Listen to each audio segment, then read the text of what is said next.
Muy buenos días a todos. Bienvenidos a esta Escuela de Verano de Potencia 2024 organizada por la Unidad Guadalajara del CIMBESTAF.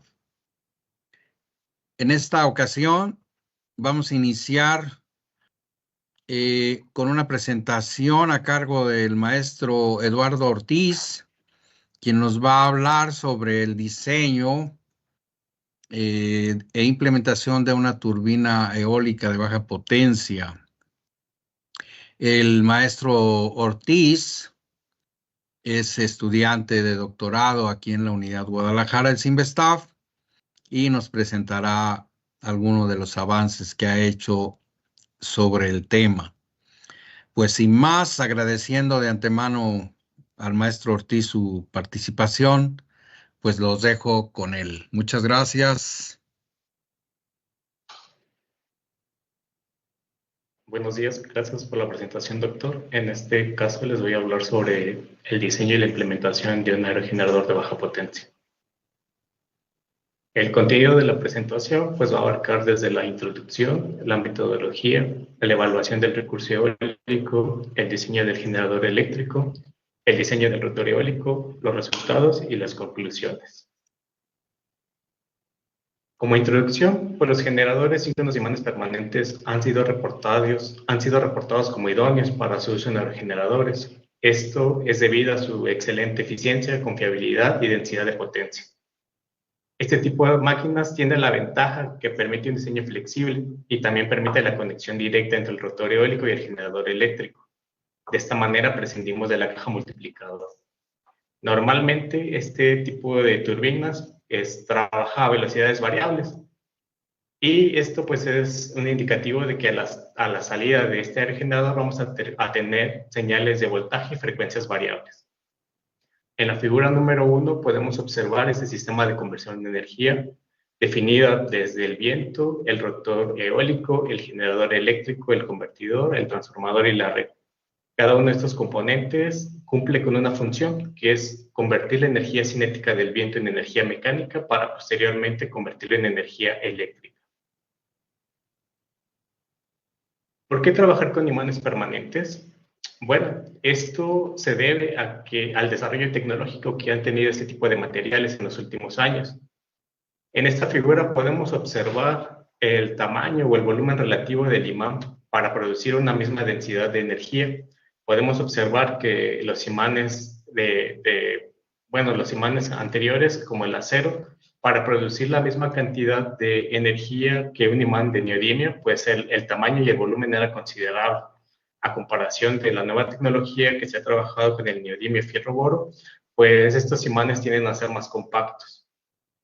Los factores principales que afectan la elección de estos imanes, pues es la temperatura de operación, la resistencia a la corrosión, la energía magnética, la remanencia y la coercitividad, el tamaño, la forma y el peso. Para este trabajo vamos a trabajar con los imanes de neodimio fierro-boro, que en este caso las ventajas de este tipo de imán es que tiene una alta energía en comparación a los anteriores, tiene también una alta coercitividad, es compacto y de bajo costo relativamente.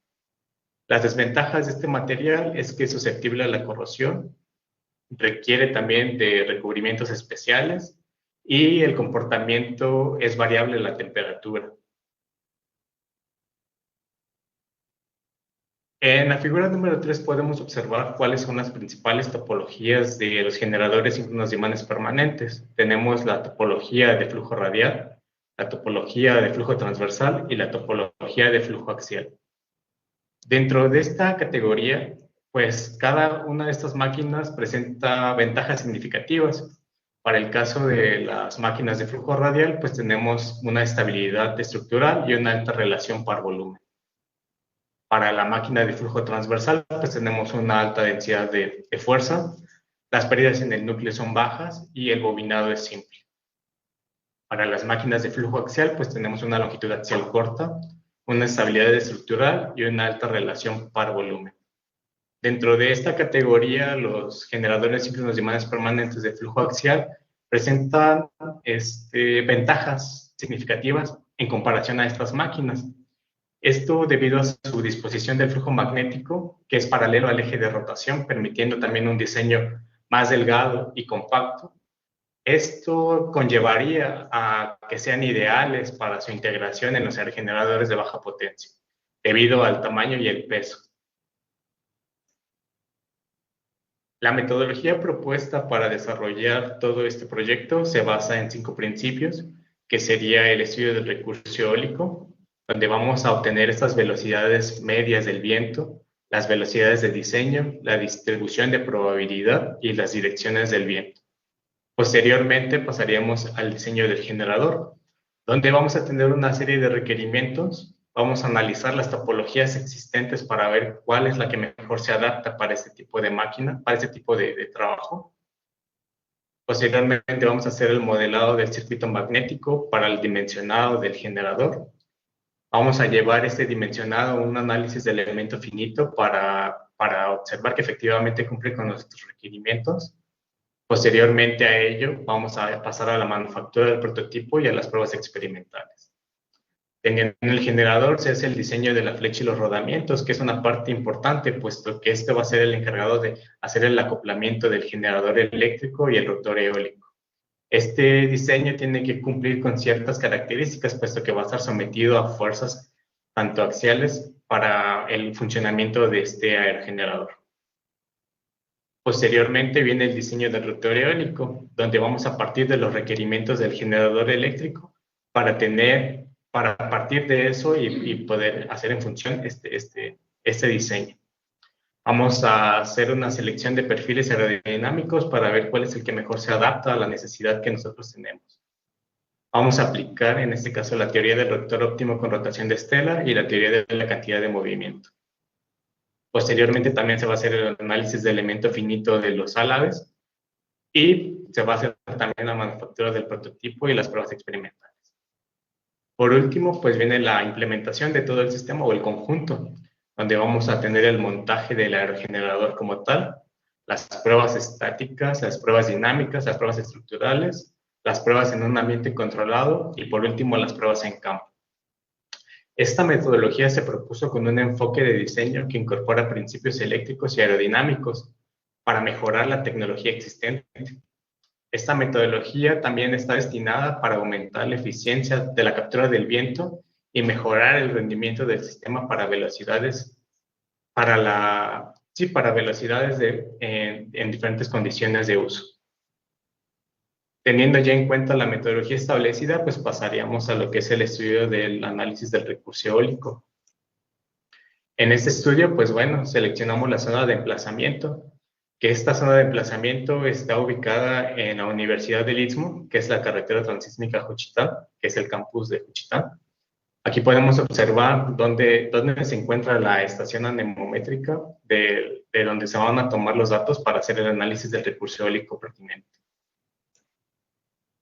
Pasando, ya teniendo la zona de emplazamiento, pues se hace el análisis del recurso eólico. Para este análisis se utiliza una base de datos de 1 año o más perteneciente a esta estación anemométrica. Podemos ver que la estación anemométrica pues, se encuentra en la Universidad del Istmo, en el campus Juchitán, donde tenemos una altura de medición que va desde los 20, 40, 60 y 80 metros respectivamente. Asimismo, podemos observar en la figura número 5 el perfil de las velocidades medias y en la tabla número 3 podemos ver estas velocidades promedios del viento, donde en el mes de enero pues tenemos las velocidades más altas que serían de 12.41 metros por segundo y en el mes de junio tendríamos las velocidades más bajas que serían de 4.39 metros por segundo. Asimismo, se hace el perfil vertical del viento, esto para determinar la clase y el diseño del aerogenerador. Nos basamos en la norma IS 61400-2, que es la que nos determina la clase del aerogenerador. Para este caso específico, el generador es clase 2 y la velocidad de diseño es de 7.5 metros por segundo. Aquí podemos observar la velocidad en el perfil vertical del viento. Teniendo en cuenta ya estas velocidades, pues pasamos a lo que sería el diseño del generador eléctrico como tal. Podemos observar en la figura número 6 el diagrama de flujo del diseño del generador, donde vamos a partir de los requerimientos de diseño, que estos son de acuerdo a la aplicación. Esto conlleva a determinar parámetros de entrada y factores de operación que se deben de cumplir, como los parámetros eléctricos y de operación. Posteriormente vamos a hacer el cálculo de la velocidad de operación del generador, teniendo en consideración las velocidades del viento. Posteriormente pasamos a las restricciones topológicas, que en este caso se tomaron como restricciones topológicas los parámetros eléctricos y magnéticos, como el número de polos, la velocidad nominal de operación y la frecuencia. Pasamos a lo que sería la geometría del generador, que para determinar el dimensionamiento de la geometría y del rotor y del estator, pues se emplea el análisis y el modelado del circuito magnético. Posteriormente pasamos al dimensionado de los imanes, que esta parte se hizo con el dimensionamiento óptimo del imán, que fue calculado por medio del punto máximo de energía. Se hacen las distribuciones de flujo magnético. Si cumple con nuestros requerimientos, pues pasaríamos a los parámetros eléctricos. De lo contrario, se tendría que volver a hacer la geometría del generador. Teniendo ya los parámetros eléctricos establecidos, pues se lleva al rendimiento del generador y tendríamos ya la geometría definida. En la figura número 7 podemos observar cómo está compuesto este generador de imanes permanentes. Podemos ver aquí las partes del dimensionado, tanto de los imanes, de los rotores, que son el rotor, el estator, y cómo la geometría se define ya con respecto al diagrama de flujo. Pasamos a lo que sería el modelado para el perfil del rotor eólico. En este caso, igual vamos a partir de los requerimientos de diseño del generador eléctrico para posteriormente determinar el número de Reynolds que se va a trabajar. Posteriormente pasamos a calcular los coeficientes de sustentación, el coeficiente de arrastre, los coeficientes de momentos para los diferentes ángulos de ataque. Pasamos a calcular la velocidad específica y el ángulo para dicha sección. Pasamos a hacer el cálculo de la torsión del acuerdo de la solidez relativa. Y este va a ser un proceso iterativo porque se va a estar actualizando este número de Reynolds para cada dicha sección del ala. Teniendo en consideración eso, pues ya tendríamos la geometría definida del ala. En la figura número 9 podemos observar cómo está compuesto desde el perfil aerodinámico, que es en este caso utilizamos el perfil aerodinámico, el SG 6040, y el modelado de las secciones de cada una de estos alaves.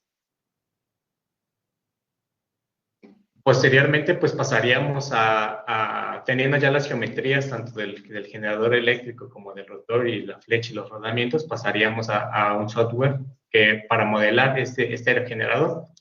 En este caso podemos observar que en la figura 10 tenemos la geometría del aerogenerador como tal, que está compuesta desde los álabes, el buje, la flecha, tanto el generador eléctrico, los rodamientos, el sistema de sugestión y los soportes del generador como tal. Teniendo ya en consideración cada una de las partes como el álabe y el generador eléctrico, pasamos a hacer un análisis de elemento finito para comprobar que efectivamente cumple con los requerimientos que definimos en cada una de las metodologías propuestas. Para ello, podemos observar aquí el análisis de elemento finito y la densidad de flujo magnético y las líneas de flujo magnético para cada parte, en este caso, que sería el generador eléctrico. De acuerdo a estos requerimientos de diseño, también se establecieron los valores con respecto a lo que se ha estudiado en la literatura, que en este caso únicamente sería el rotor eléctrico, que la densidad de flujo permitida máxima para este tipo de máquinas es de 1.7 teslas. Aquí podemos observar que la densidad de flujo máximo es de 1.66 teslas. Por ello, cumplimos con los requerimientos de dicho generador. Asimismo, se hizo también el análisis de elementos finitos de los álabes. Podemos observar aquí los álabes cuando fueron sometidos al análisis estático y a la deformación que se va a tener en cada uno de estos álabes. Las cargas que fueron aplicadas fueron establecidas con respecto a cada una de las secciones de los álabes y fueron definidas también y calculadas con respecto a las fuerzas aerodinámicas que van a incidir sobre el álabe. podemos observar que para la deflexión total máxima tenemos una deformación de 6 milímetros con respecto al álave original. Teniendo ya en consideración que las pruebas dieron resultados buenos, pues pasamos a lo que sería ahora sí la manufactura del prototipo. En este caso, pues en la tabla número 3 podemos observar estas propiedades, donde tenemos que la potencia del generador eléctrico va a ser desde 350 watts, la velocidad nominal de operación va a ser de 300 RPM, el voltaje inducido va a ser de 150 volts, el rango de velocidades va desde las 100 hasta las 600 RPM. El dimensionado del imán pues se hizo con un imán de neodimio fierro-oro, que es N35, y el espesor, las propiedades del acero fue un tipo acero M19 y el espesor de cada lámina es de 0.40 milímetros. Teniendo ya en consideración que las pruebas de elementos finitos fueron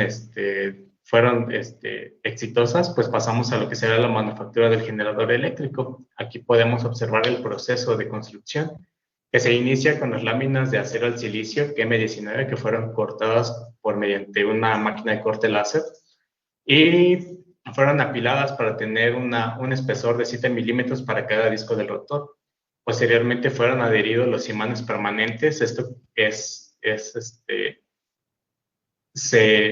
fueron adheridos mediante un pegamento epóxico, que es ideal para unir este tipo de imanes a las placas de acero. Posteriormente también se hicieron las bobinas. Para cada una de cada bobina fue hecha. Y estas bobinas fueron encapsuladas en una resina epóxica que es ideal para este tipo de materiales eléctricos. Para tener así ya las piezas del generador como tal. Y una vez teniendo ya las piezas, pues se hizo el ensamble del generador eléctrico. En la figura número 15 podemos observar el montaje del generador para las pruebas experimentales. Este generador fue montado en una máquina CNC, donde tenemos velocidades variables para emular las velocidades del viento y emular las velocidades a las que fue diseñado también. Podemos observar aquí el montaje que se hizo del generador en la máquina CNC. Y del lado derecho podemos observar la figura que tenemos aquí, el entrehierro, que este entrehierro es muy importante y fue hecho de 1 milímetro. Esto nos va a garantizar una distribución uniforme del flujo magnético y va a contribuir también a un mejor rendimiento y estabilidad del generador ante diversas condiciones de operación. Posteriormente pasamos a lo que sería las propiedades del rotor eólico, donde estos parámetros de operación pues fueron también tomados del generador eléctrico. Tenemos la velocidad de operación que es de 300 RPM, la eficiencia que es del 85%, la velocidad media que fue calculada de 7.5 metros por segundo, el número de alaves que fue 3, el número de secciones en los que se divide el alave fue de 15 y como bien se mencionó, el perfil aerodinámico fue el SG6040. Para este tipo de construcción de los alaves fue utilizada una resina epóxica y fibra de vidrio para poder darle firmeza y durabilidad a estos alaves. Asimismo, se lleva el proceso de manufactura del rotor eólico, donde podemos observar que primeramente se inicia con la máquina CNC, que es hacer el molde de los alaves con respecto a la geometría definida que ya tenemos. Pasamos a cortar la fibra o a colocar la fibra de vidrio. En este caso también fue seccionado en diferentes medidas para alcanzar el espesor requerido. Se le aplica la resina epóxica y ya tendríamos los alaves como tal fabricados. También se hace el proceso del rotor eólico, que en este caso fueron láminas de acero. Bueno, placas de acero fueron recortadas para darle forma y adaptarlo a nuestra flecha, que sería el buje total. Aquí también podemos ver cómo ya teniendo las definiciones, podemos ver cómo se montó los alaves con el buje y a la flecha para tener que efectivamente cumpliera con los requerimientos que se establecieron en la manufactura. Posteriormente a ello se hizo el montaje del rotor al sistema de sujeción de la torre para ver que efectivamente todo concordara. Podemos observar aquí en esta figura el montaje del generador eléctrico y el montaje del rotor eólico, y asimismo también fue diseñada la parte de la sujeción de la torre para la torre del aerogenerador. En este caso podemos observar que tenemos ya el montaje del aerogenerador y las pruebas de funcionamiento. En la figura podemos observar cómo ya se montó todo el sistema, tanto el generador eléctrico, el rotor eólico y la veleta. Y en el video podemos observar el funcionamiento del generador como tal. Asimismo, en este proceso de fabricación también se estableció un proceso ya linealizado y haciendo un sistema eficiente y rentable para la producción de cada uno de estos componentes. Teniendo ya en consideración que este elemento ya está en funcionamiento, pues pasamos a lo que serán los resultados pertinentes de la evaluación. En esta lámina podemos observar los resultados del voltaje y en la tabla número 5 podemos ver las resistencias calculadas y medidas a partir de las pruebas experimentales de dicho generador eléctrico. Podemos observar que la resistencia calculada es de 7.75 y la medida fue de 7.50.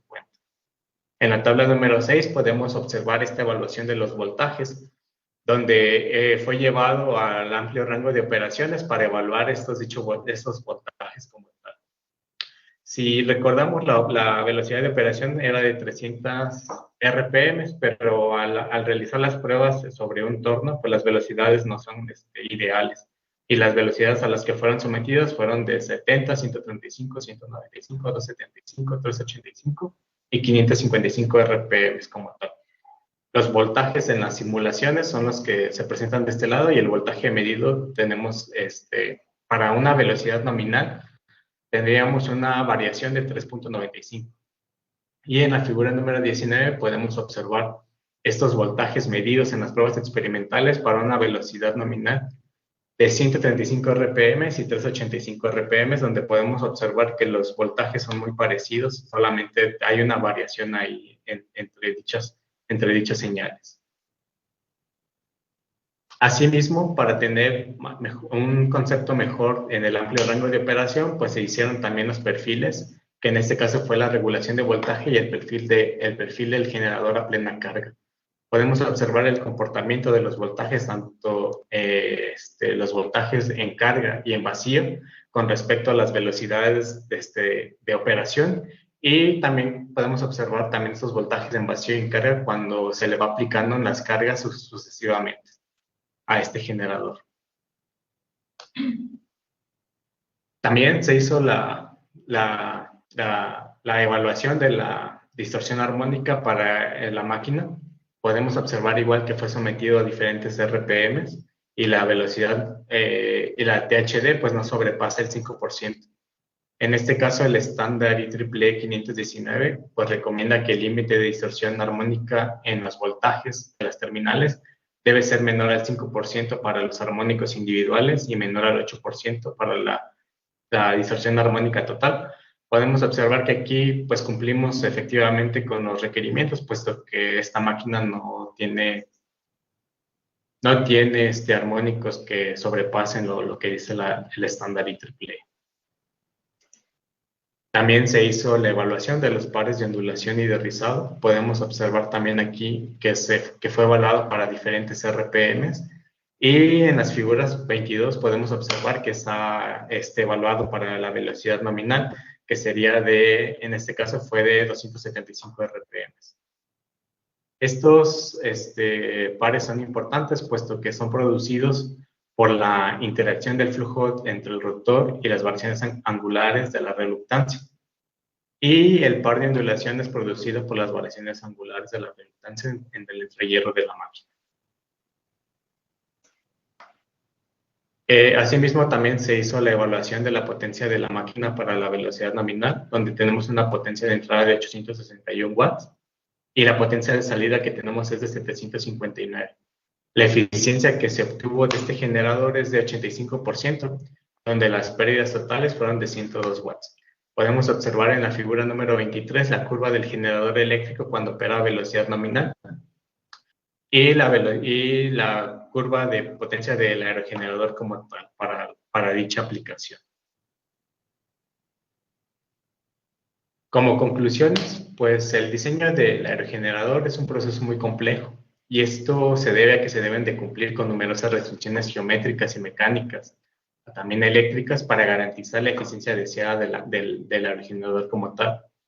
Esta implementación de usar una tecnología innovadora como el diseño analítico de generadores de baja potencia y la herramienta de software han demostrado que son efectivas para optimizar el diseño de rendimientos con lo que se tiene en el mercado actualmente. Una contribución muy destacada de este trabajo que fue llevar a cabo el proceso de manufactura del aerogenerador, incluyendo el generador eléctrico como el rotor eólico y la puesta en marcha del sistema como tal. Estos procesos también fueron validados mediante análisis de elemento finito, asegurando que la eficiencia general se mantuviera dentro del rango aceptable del 90%. Los resultados de este generador eléctrico, pues que presenta una eficiencia del 85%. Además, se llevaron a cabo las pruebas del prototipo y se compararon con las simulaciones realizadas. Al analizar las señales de voltaje, pues se encontró un error del 5% a velocidad nominal y una distorsión armónica menor del 5% también para velocidades nominales, lo que indica una alta concordancia entre el diseño desarrollado y el prototipo. En cuanto al diseño del aerodinámico del rotor eólico, pues se buscó adaptarlo al modelo completo que se tiene del aerogenerador.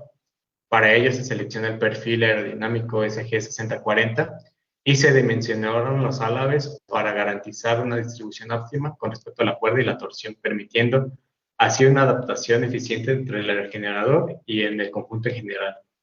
Aparte, también se propuso el diseño de la metodología que incorporan los principios eléctricos y aerodinámicos para mejorar la tecnología eficiente, y se estableció un proceso de fabricación haciendo un sistema eficiente y rentable para la producción de cada uno de estos componentes. Eso sería todo de mi parte. Muchísimas gracias por su atención. Muchas gracias al maestro Ortiz por esta charla relacionada con las turbinas de baja potencia eólica. Tenemos tiempo para unos comentarios adicionales que quisiéramos que nos hiciera el maestro Ortiz. Por ejemplo, Eduardo, hasta donde has visto en estas aplicaciones con esta capacidad de potencia, ¿qué hay sobre el almacenamiento de energía, utilizar almacenamiento de energía en conjunto con estas turbinas?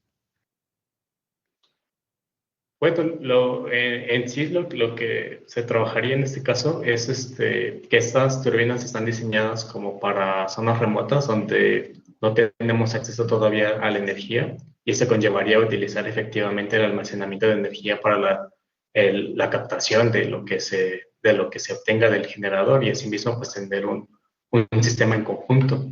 También las aplicaciones de este tipo de máquinas pues están diseñadas para estos tipos de elementos, como bien se mencionó. Entonces sí es importante el almacenamiento de energía para este tipo de sistemas.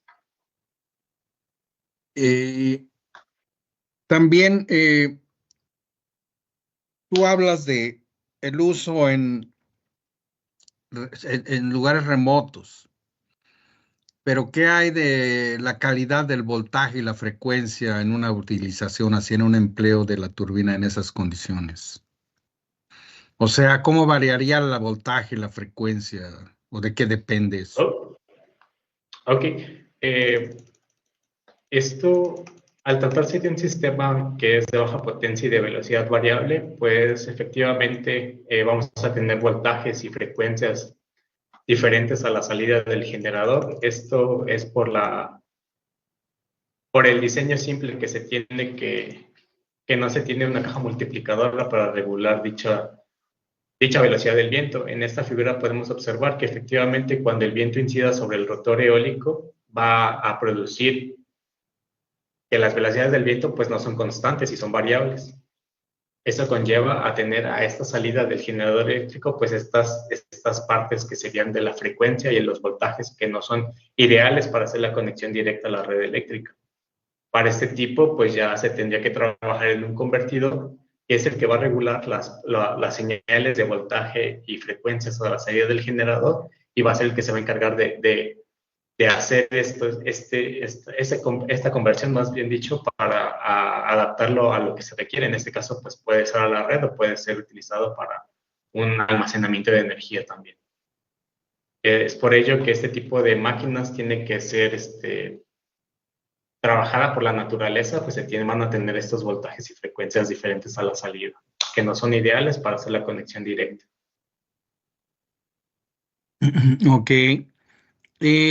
Y en cuanto a costos, Eduardo, eh, s- ¿cómo visualizas los costos en una aplicación como la que mencionas en una red aislada, en un entorno sin conexión a la red? Eh, ¿Qué factibilidad hay? ¿Cuánto podría costar una cosa como esta? Ok, en este caso, cuando se hizo la manufactura del prototipo como tal, pues sí, los costos, digamos que no son competitivos en el mercado, puesto que aquí hablamos de un diseño que se está llevando en consideración, y para hacer un prototipo únicamente, pues tendríamos que definir bien qué se puede, digamos, ahorrar en los materiales, o partiendo de este proceso que ya se hizo, puedo como definir qué sería lo más factible para realizar este tipo de, de fabricación, puesto que los costos sí son un poco elevados a lo que se tiene en el mercado, pero la ventaja que se tendría es que el generador es adaptado para las condiciones específicas de la zona de emplazamiento. Eso sería una ventaja, pero sí tendríamos que definir bien los costos de los materiales, puesto que al ser una tecnología que se está implementando, pues sí tiende a ser un poco más caro que lo convencional. Sí, en ese sentido que mencionabas hace un momentito, de adaptarse al entorno, eh, ¿cuáles serían las principales modificaciones que requeriría el diseño si en vez de operar en un lugar va a operar en otro? O sea que tiene características de viento diferentes. Sí, aquí lo que se tomaría en consideración es también lo que se está trabajando a la par es una herramienta una herramienta general que nos permite tener estas condiciones de operación. En este caso, cuando nosotros metemos nuestros datos de las velocidades del viento de la zona que se quiera trabajar el generador, se meten al programa, y el programa lo que hace es dimensionar el generador y el rotor eólico para las aplicaciones que se tienen en este caso. Pues podría variar el tamaño de los álabes, podría variar también la geometría del generador eléctrico, tanto el número de polos. Esto es en consideración de la zona que se desea emplear. En este caso, si queremos traer, digamos, un ejemplo, el aerogenerador para que trabaje a velocidades que se tienen en Guadalajara, pues efectivamente el generador no va a cumplir con estos requerimientos, puesto que fue diseñado para una zona específica. Pero si metemos los datos del viento que se tengan al software que se está desarrollando, lo que va a hacer este software es